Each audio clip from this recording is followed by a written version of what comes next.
నమస్కారం. మాఘపురాణం 16వ రోజు పారాయణలోకి వచ్చాం. ఈరోజు మాఘ బహుళ పాడ్యమి ఆదివారం అండి. ముందు 2 మాఘాదివారాలు కానీ రథసప్తమి నాడు కానీ మీరు పాలు పొంగించి సూర్యనారాయణమూర్తికి నివేదన చేసే అవకాశం లభించకపోయినట్లయితే ఈ ఆదివారం నాడు ఉదయమే పొద్దున్నే పాలు పొంగించి పాయసం చేసి సూర్యనారాయణమూర్తికి నివేదన పెట్టుకోవచ్చు. ఈ రోజున స్నానం చేస్తే నెలంతా స్నానం చేసిన ఫలితం వస్తుంది. ఇవాళ ఒక్కసారి పాయసం చేసి పెడితే నెలంతా పాయసం చేసి నివేదన చేసిన ఫలితం వస్తుందంటారు. ఆదివారాలు మంచివి, అవకాశం ఉంటే చేయండి. అయితే ఏం చెప్తున్నారో చూద్దాం. పార్వతికి పరమేశ్వరుడు చెప్పినటువంటి సుమంత్రుని కథ దాని గురించి చెప్తూ ఇంకొక గాథ చెప్తున్నారన్నమాట. తర్వాత అతను తపస్సు చేసుకుని తన కష్టాన్ని పోగొట్టుకున్నాడనమాట. మాఘమాసంలో నదీ స్నానం అత్యంత పుణ్యప్రదమైంది.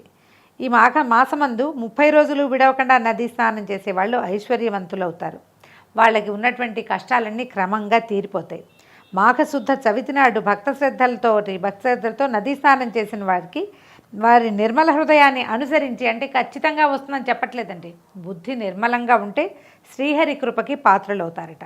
ఇక్కడ ఏమిటంటే భక్తి శ్రద్ధలు, నియమనిష్టలు, ఏకాగ్రత ప్రధానమైనవి అని వివరంగా చెప్పిన తర్వాత ఈ లక్ష్మీనారాయణల వ్రతం ఎలా చేయాలో పార్వతీదేవి భర్త గారిని అడుగుతోంది. ఎట్లా పూజించాలో చెప్పండి, వివరంగా చెప్పమంటే అప్పుడు భగవంతుడు అయిన పరమేశ్వరుడు ఇట్లా తెలియజేస్తున్నాడు.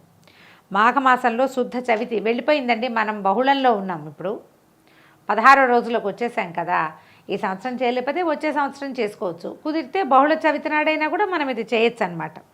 కాలకృత్యాలు తీర్చుకొని నదీ స్నానం చేసి శుచిగా పవిత్రుడు కావాలి. పిమ్మట నదీ తీరంలో కానీ గృహంలో కానీ మండపాన్ని ఏర్పరచాలి. ఆ మండపాన్ని సర్వాంగ సుందరంగా రంగురంగుల ముగ్గులతోటి అలంకరించాలి. మండపం మధ్యలో అష్టదళ పద్మ ముగ్గేయాలి. మనం మామూలుగా పద్మ ముగ్గేసుకుంటాం కదా, 8 రేఖలు వచ్చేది అది. లక్ష్మీనారాయణల విగ్రహాలను బంగారంతో కానీ వెండితోటి కానీ కాంస్యం పంచలోహాలతో కడకు మట్టితోటైనా చిన్న విగ్రహాలని స్థాపన చేయాలి. చేసిన తర్వాత విగ్రహాలకి గంధం పూసి పసుపు కుంకుమ అక్షంతలతో కర్పూరము అగరబత్తులు మొదలైన పూజా ద్రవ్యాలతో పూజించి ధూపదీప నైవేద్యం తాంబూలాదులు నమస్కారాదులు సమర్పించాలి. ఒక రాగి చెంబును తీసుకుని అందులో స్వచ్ఛమైన నదీ జలాన్ని పోసి మామిడి చిగుళ్ళ నుంచి దాని మీద ఒక కొబ్బరికాయ పెట్టి దానికి కొత్త వస్త్రాన్ని కప్పాలి. లక్ష్మీనారాయణల ప్రతిమని ప్రతిష్ఠించాలి. అంటే మనం ఏంటి కలశం పెట్టుకోండి అని చెప్తున్నారు. మండపం మధ్యలో సాలగ్రామాన్ని కూడా ఉంచి ధూపదీప నైవేద్యాలు సమర్పించాలంటే ప్రతిమకి చేసిన విశేషం, కలశం పెట్టుకుని చేసినా విశేషమే. ప్రతిమా కలశము కాకుండా సాలగ్రామారాధన చేసినా కూడా విశేషమే. తదనంతరము ఈ రాగి పాత్రలోని నీటితోటి అర్ఘ్య ప్రదానం చేయాలి. పిమ్మట నారాయణునికి మదిలో నమస్కరించి సూర్యునికి నమస్కారం చేయాలి. ఈ మాఘమాస వ్రతాన్ని ఆచరించే వాళ్ళు తల్లిదండ్రుల్ని, బంధుమిత్రాదుల్ని, శ్రేయోభిలాషుల్ని, గురువుల్ని, పెద్దల్ని ఆహ్వానించి వాళ్ళ సమక్షంలో నిర్వహిస్తే అధికమైన సత్ఫలితాలని పొందుతారు. అందరినీ పిలుచుకుని వ్రతం చేసుకోండి అని చెప్తున్నారు. ఒక సద్బ్రాహ్మణుడికి బియ్యము, బెల్లము, ఉప్పు, పప్పులు, కాయగూరలు, పళ్ళు ఇచ్చి స్వయం పాకాన్ని ఇవ్వాలి. నూతన వస్త్రాల్ని దానం చేయాలి. పిమ్మటన మాఘపురాణాన్ని స్వయంగా పఠించాలి. లేదా నాబోటి వాళ్ళు ఎవరైనా పఠిస్తుంటే వినాలి. పఠించినప్పుడు కానీ వినేటప్పుడు కానీ అక్షతల్ని, అంటే మనం పూజ చేసుకునేటప్పుడు అనమాట, అక్షతలు చేతిలో ఉంచుకుంటే ఆ చదివిన ఫలితం మనకి లభిస్తుంది. మన పద్ధతి అది. పురాణ శ్రవణానంతరం ఆ లక్ష్మీనారాయణని ధ్యానించి కొన్ని అక్షతలు విగ్రహం మీద, కొన్నిటిని తనపైన వేసుకోవాలి. మాఘశుద్ధ చవితి నాడు మాఘస్నానం చేసి లక్ష్మీనారాయణలని అత్యంత భక్తి శ్రద్ధలతో నియమనిష్టలతో ఈ విధంగా పూజిస్తే ఎంతటి ఘోర పాపాలైనా పోతాయి. దీనికి నిదర్శనంగా ఒక కథ చెప్తున్నారు. గౌతమ మహర్షి ఒకనాడు తన శిష్యగణంతో తీర్థయాత్రలకు వెళ్తున్నారు.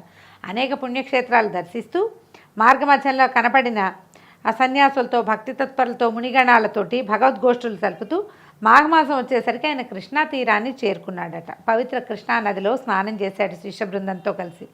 మాఘమాసం అవటం వల్లే ఆయన కరెక్ట్గా అక్కడ చేరాడు కదా. నదీ తీరంలో ఉన్న ఒక రావి చెట్టును దర్శించి, రావి చెట్టును చూడగానే మనం చెప్పుకుంటాం అశ్వత్థనారాయణుడు, సాక్షాత్ శ్రీమన్నారాయణ స్వరూపమే రావి చెట్టు అని చెప్తాం.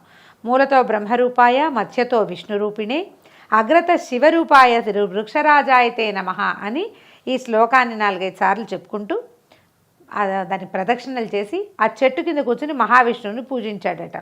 మాఘమాస విశిష్టత ఇది మంచిది. ఈ సమయంలో ఇలా నదీ స్నానం చేయాలి, విష్ణు ఆరాధన చేసుకోవాలని అందరికీ చెప్పి చేయించారు. సరే, ఈ మాఘమాసం కాబట్టి ఇంకా వెళ్ళలేదట.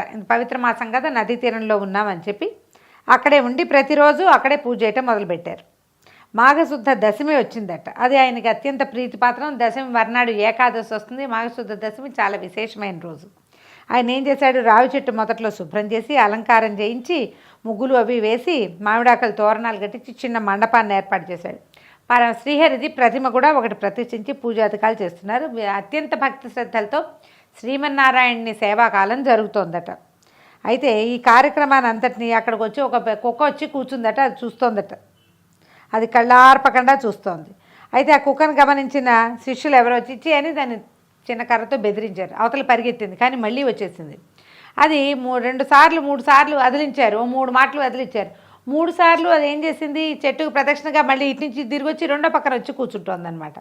ఇలాగా 3 సార్లు ఈ రావి చెట్టుకు ప్రదక్షిణ చేయటం, అది పవిత్ర మాఘమాసం అవటం, ఆ చెట్టు కింద ఇలా విష్ణువార్చన జరుగుతూ ఉండటంతో ఆ కుక్కను ఆవరించుకున్నటువంటి పాపం అంతా పోయిందట. పోయి రాచరిక దుస్తులతోటి సకలాభరణాలతోటి తలతలా మేరుతున్నటువంటి మహారాజ స్వరూపం వచ్చేసింది కుక్కకి.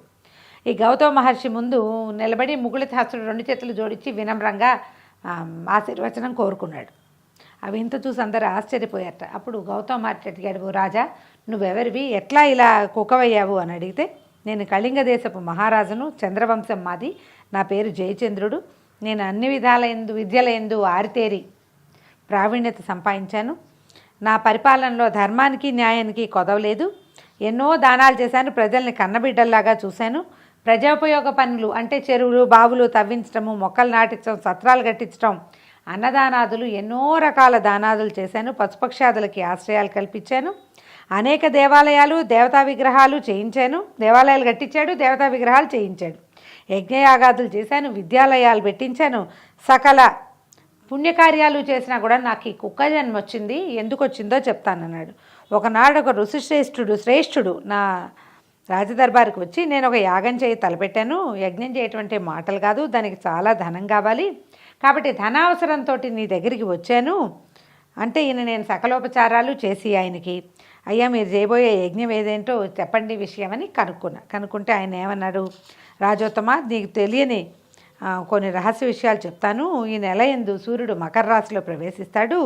ఈ మకరం చివరికి వస్తూ ఉండగా అందులోనే మాఘమాసం ప్రారంభమవుతుంది. ఆనాడు సూర్యోదయం అయిన తర్వాత నువ్వు ఏదైనా నదిలో స్నానం చేసి ఆ భక్తి శ్రద్ధలతో భగవంతుడైన శ్రీమన్నారాయణని పూజించి మాఘమాస మహాత్మ్యాన్ని చదివించుకోవటం కానీ చేస్తే నీకు వైకుంఠ ప్రాప్తి వస్తుంది, అశ్వమేధం చేసినంత ఫలితం లభిస్తుంది, తీర్థయాత్రలు దాన ధర్మాలు చేసినంత ఫలం సిద్ధిస్తుంది. మాఘశుద్ధ సప్తమి ఆదివారం కానీ దశమి ఆదివారం నాడు కానీ మాఘశుద్ధ పౌర్ణమి నాడు కానీ ఉదయాన్నే మాఘస్నానం చేసినా కూడా ఎంతటి ఘోర పాపాల నుంచైనా విముక్తి పొందుతావు. ఇది సత్యము. మాఘమాసం అంతటికీ ప్రత్యేకత ఉంది. ఇలా కనుక మాఘమాస వ్రతం చేస్తే మరుజన్మలో బ్రాహ్మణ జన్మ ఎత్తుతావు, కాబట్టి నువ్వు ఇది మాఘమాసాన్ని చేసుకోమని ఆయన సెలవిచ్చాడు. అయితే సరే నేనేమన్నాను, నేను ఇప్పటిదాకా అది వినలా, నేను అందరికీ సహాయం చేయటము అవే నాకు తెలుసు. ఈయనకేమనిపించింది రాజుకి, ఏమిటి ఒక్క నెలలో స్నానం చేస్తే ఇవన్నీ వస్తాయా, నేను ఇన్ని చేశానే, నేను యజ్ఞయాగాదులు చేయించా, ఇళ్ళు వాకిళ్ళు కట్టించాను, గుళ్ళు గోపురాలు కట్టించాను, విద్యాలయాలు కట్టించాను, వాటి వల్ల మోక్షం వస్తుంది అదని ఎవరు చెప్పలేదు, నువ్వు వచ్చి ఒక్క స్నానం చేస్తేనే ఫలితం లభిస్తుందని చెప్పేసరికి ఆయనకు నచ్చలేదన్నమాట.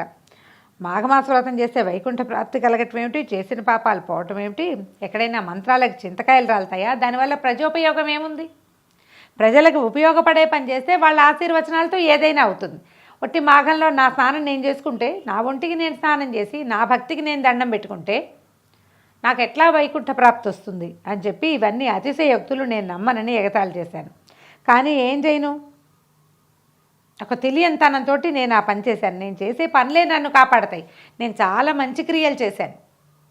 ఈ స్నానాలు దానాలు నేను నమ్మను, ఇది నీతి బోధలు నాకు చెప్పద్దని నేను చులకనగా తీసేశాను. అయితే ఆ మునిసత్తమని అహం దెబ్బతిన్నది. సరే రాజా, నేను నీ మేలు కోరి చెప్పాను, తర్వాత నీ ఇష్టమని వెళ్ళిపోబోయాడు.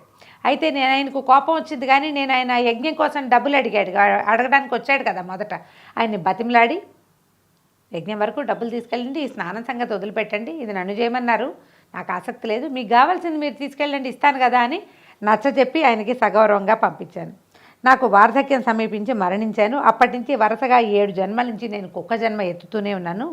మీరు చేసేటువంటి పూజ చేస్తున్నటువంటి పూజాస్థలం చుట్టూతా ప్రదక్షిణం చేయటం వల్ల నాకు మళ్ళీ పాత స్వరూపం వచ్చింది. నా రాత ఇంతకాలానికి తిరబడింది, విధివ్రాత తప్పించడానికి ఎవరి తరం, ఇన్ని జన్మల నుంచి లేనిది ఇప్పుడు నాకు నా పూర్వజన్మ ప్రాప్తించింది, పూర్వజన్మ స్మృతి కూడా నేను ఏం చేయటం వల్ల నాకు ఇలాంటి జీవితం వచ్చిందో నేను తెలుసుకోగలిగాను. ఈ ప్రదక్షిణ తర్వాతే నాకు ఈ మార్పు కలిగింది. ఇంతటి ప్రత్యేకమైన విషయం జరగడానికి కారణం ఏమిటి అని అడిగేసరికల్లా గౌతమ మహర్షి తన దివ్య దృష్టితో చూసి ఇట్లా చెప్పారట. ఏమన్నారు? దివ్య దృష్టి కాదు, మాఘమాసం కదా ఇది, దివ్య దృష్టే కాదు, ఆయన దివ్య దృష్టితో చూసి ఇతని జీవితం ఏమైందో చూసుకుని అప్పుడు ఇతను చెప్తున్నారనమాట. నువ్వు మాఘమాసము దాని విశిష్టత పట్ల నీకున్న చులకన భావం వల్ల నీకు ఈ శునక జన్మ లభించింది నాయన. కానీ అదే మాఘమాసంలో అదే వ్రతం చేస్తుండగా నీకు తెలియకుండా నేను 3 సార్లు ప్రదక్షిణ చేయటం వల్ల నీకు మళ్ళీ రాజయ యోగం లభించింది. మేము చేయబోయే మాఘమాస వ్రత నైవేద్యం తినటానికై నువ్వు వచ్చావు. నువ్వు రావడం కుక్క స్వరూపంలో వచ్చినప్పుడు ప్రసాదం తినటానికే కదా, అంతకంటే ఏం కావాలి కుక్కకు ఆహారం. మా శిష్యులు 3 సార్లు 4 సార్లు అదిలించారు, నువ్వు 3 మారు ప్రదక్షిణం చేసావు. ఇలా భగవంతుడికి ప్రదక్షిణ చేయటం వల్ల, ఈ అశ్వత్థనారాయణ వృక్షం ఈ రావి చెట్టుకి ప్రదక్షిణ చేయటం వల్ల నీకు విశేషమైన ఫలితం లభించింది. నువ్వు ఈ అర్చనంతా చూసావు, ఇక్కడ జరుగుతున్నదంతా నీకు అర్థమైనా కాకపోయినా నీ చెవిలో పడుతోంది కాబట్టి నీకు ఇది లభించింది, నీకు పుణ్యం ప్రాప్తించింది. నువ్వు ఎలా అనుభవపూర్వకంగా తెలుసుకున్నావు చూడు, మాఘమాస ప్రాతమహత్యం ఎంత గొప్పదో నీకు ఇప్పుడు అర్థమైంది. అదే నువ్వే స్వయంగా వ్రతం చేసి, నువ్వే స్వయంగా స్నానం చేసి, దాన ధర్మాదులు చేసి విశ్వాలయంలో విష్ణువర్చన చేసుకుంటే నీకు ఎలాంటి ఫలితం లభిస్తుందో చెప్పు, నువ్వు ఆలోచించు అంటూ రాజుకు చెప్తుంటే పక్కనే చెట్టు త్వరలోంచి ఒక కప్ప బెకబెకమంటూ వచ్చి గౌతమ మహర్షి పాదముల మీద పడి బెకబెకమని గెంతుతూ అరుస్తూ మండపం వద్దకు వచ్చి శ్రీమన్నారాయణుడి విగ్రహాలను, ఆ చిత్రపటాలను, అక్కడ ఉన్నటువంటి పూజా విధానాన్ని చూస్తూ ఒక అందమైన నవయవ్వన తపస్విగా మారిపోయింది. ఆ కప్ప మునిగన్నిగా మారిపోవటాన్ని చూసినటువంటి గౌతముడు మిగిలిన వాళ్ళంతా ఆశ్చర్యచకితులయ్యారు. ముగ్ధ మనోహర రూపంతో ఉన్నటువంటి ఆ మునికన్య అటు ఇటు చూస్తూ గౌతమ మహర్షి దగ్గరికి వచ్చి ఆయన పాదాలకి నమస్కారం చేసింది.